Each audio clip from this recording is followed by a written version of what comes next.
Hello students, today in this lecture I am going to explain few concepts from the chapter reproduction in organisms. Those concepts involve the meaning of reproduction, lifespan and lifespan of different organisms, and the differences between sexual and asexual reproduction. So first of all, what is meant by reproduction? Reproduction is the ability of living organisms to give rise to offsprings of its own kind. So here you have to remember, living organisms will have certain characteristic features that you might have studied in first PUC: growth, reproduction, metabolism and consciousness. Reproduction is one of the important feature that only living organisms possess that feature. But there are some different types of reproduction in different organisms. But every organism can live up to a certain period of life, that is called as lifespan. Lifespan means it is the period from birth to natural death of an organism. Here you can see certain organisms and their lifespans. So if you take elephant, its lifespan is 65 years, whereas a lifespan of cow is around 40 to 45 years, 40 to 50 years, whereas lifespan of crocodile is 60 years, and lifespan of horse, it is also 60 years around, and lifespan of dog is around 20 to 30 years, whereas lifespan of crow is around 15 years, lifespan of parrot is around 140 to 150 years, whereas lifespan of fruit fly, which is called Drosophila melanogaster, its lifespan is around 1 month, and lifespan of mayfly is just 1 day, and lifespan of tortoise around 100 to 150 years. When we take certain plants, in plants, for example, if we take rose plant, rose shrub, it can live up to 5 to 7 years, and banana, it can live up to 20 to 25 years, and the lifespan of banyan tree, it is around 200 years, and sequoia, which is also called as redwood tree, its lifespan is around 3000 to 4000 years, whereas the lifespan of rice plant is here 4 to 5 months. If you observe this, the lifespan of different organism, we can say certain characteristic features to the lifespan itself. So lifespan of different organisms is always different. All the organisms will not have same lifespan. So first thing that you have to remember, lifespan of organisms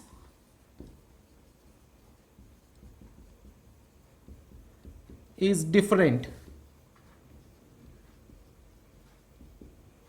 Lifespan of one organism is different from the other,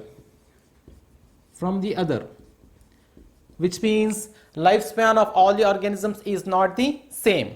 And the second thing you have to remember, lifespan vary greatly, which may be start from several days, or it may be 1 day, up to several months like 4 to 5 months in rice plant, up to several years like 200 years in banyan tree, even up to several thousand years like 3000 to 4000 years in sequoia. So the second point you have to remember, lifespan varies from 1 day or days, several days to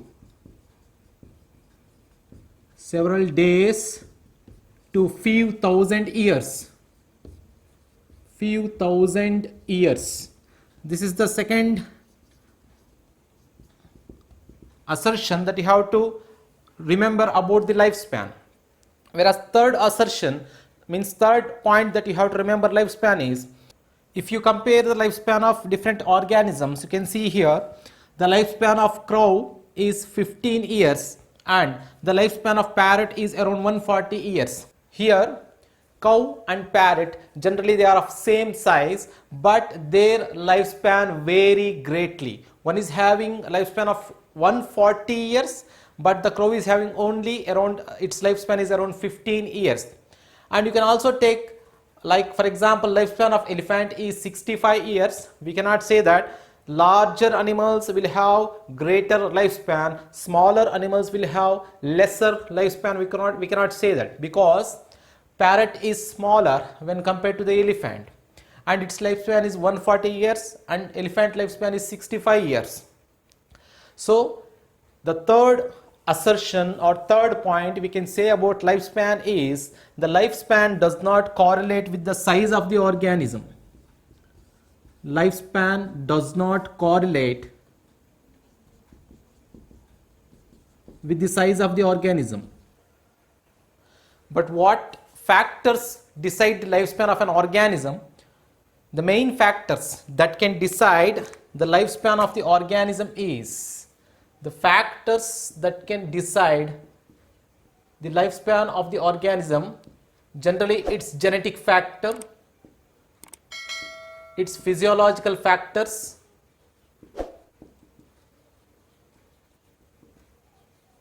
and its environmental conditions. Even environment also affect the lifespan of an organism, which means the habitat it live. The organism can live in different habitats. So the type of habitat also decide the lifespan. So these factors can decide the lifespan. Size does not decide the lifespan of an organism. So this is the third point. And fourth point that you have to remember, no individual on the earth is immortal. Any type of plant or animal, it has to die. For example, even if you take sequoia, it is also have to die even after 3000 years or 4000 years. So every organism has to die. But there is one exemption. That exemption is unicellular organism. So you have to remember the fourth point. No organism, no individual is immortal. But for this there is an exemption. That exemption is unicellular organisms are immortal. But all other organisms, all other multicellular organisms are mortal, which means they have death. Right, this is about the lifespan of organism. Next, types of reproduction.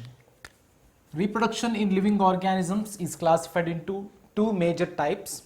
One is asexual reproduction and the second one is sexual reproduction. And here this classification is mainly based on number of individuals. Number of individuals involved in the process of reproduction. So based on the number of individuals involved in the process of reproduction, reproduction is classified into two types. First, if you take the asexual reproduction, it is production of offsprings from a single parent without the gametic union.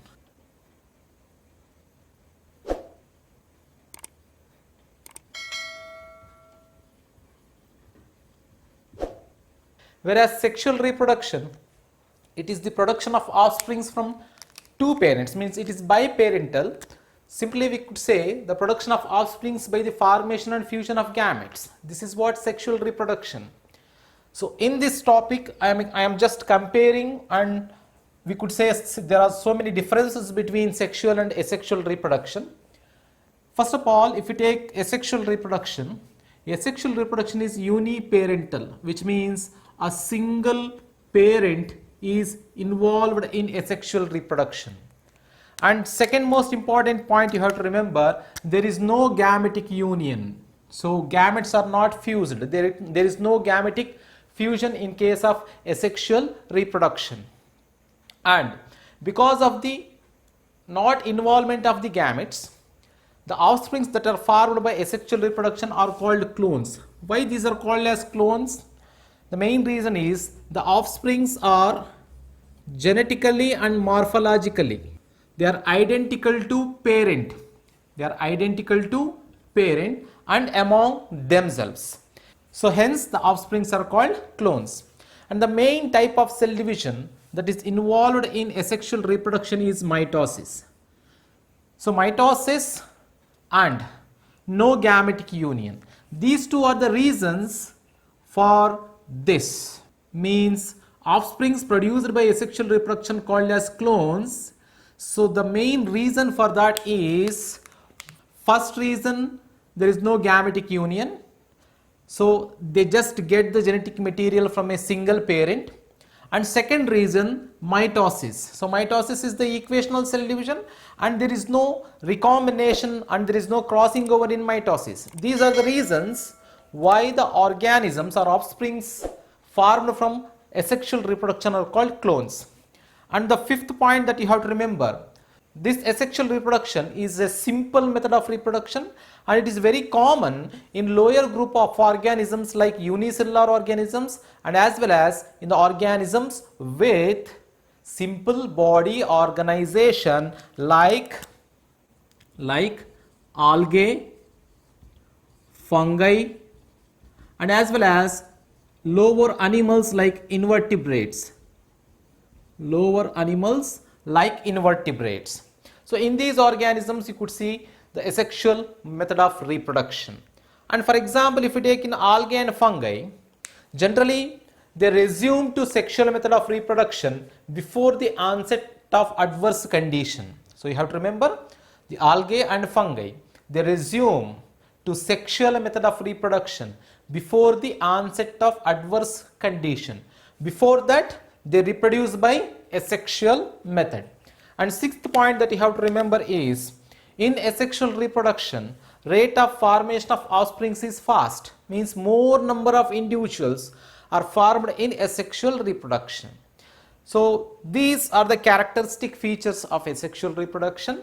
When we compare this with the sexual method of reproduction, here the sexual reproduction is biparental, which means here two parents are involved, two parents of opposite sex, which means one is male and another one is female. Two parents of opposite sex are involved, it is biparental. And the second point, here there is a fusion of gametes, gametic fusion is there. Male and female gamete fuses and result in the formation of zygote. So you have to remember, formation of zygote is must in sexual method of reproduction. So the zygote, it comes in almost all sexually reproducing organisms. So here there is a fusion of gametes. And third point, the offsprings shows variation. That means offsprings are not identical to their parents. Not means they show some similarities, but they are not exactly similar, means they are not exactly genetically and morphologically exactly similar to the parent, but they have some similarity. They shows variations. The reason for the variations is, there are two reasons. One is the cell division involved is meiosis. Meiosis is the reductional cell division. In prophase 1 of meiosis, you could see the crossing over. So in the crossing over, there is exchange of genetic segments between the non-sister chromatids of homologous chromosomes. So here recombinations are generated in the chromosomes, that is especially in the gametes. This is one reason. And second reason is, genetic material from two parents are involved. So male and female gametes are fused. So the fusion of gametes, two parents' genetic material is mixed up. So these two are the reasons why the offspring shows variation. And these variations are very helpful for the process of evolution on Earth. And fifth characteristic feature that you have to remember is, this sexual reproduction is more complex process when compared to asexual reproduction. It is very common in more advanced organisms like higher plants, like in gymnosperms and angiosperms, and as well as even you could see in bryophytes and pteridophytes also reproduce sexually, except a few. And even in most of the higher animals, almost all vertebrates, generally they reproduce by sexual method of reproduction. In this fifth point, there is one more thing that you have to remember. Plants, animals, algae, bryophytes, lower animals, higher animals. If you compare all these organisms, they shows great variation in their morphology. Even there is a great variation in the morphological features and their habitat of the living organism, of the different living organisms, but they share more similarities in different organisms in the process of sexual reproduction, that I will explain in the another lecture. Right. The sixth point is, the rate of formation of offspring is slow when compared to the asexual reproduction. So here are the differences, and even you could compare these two.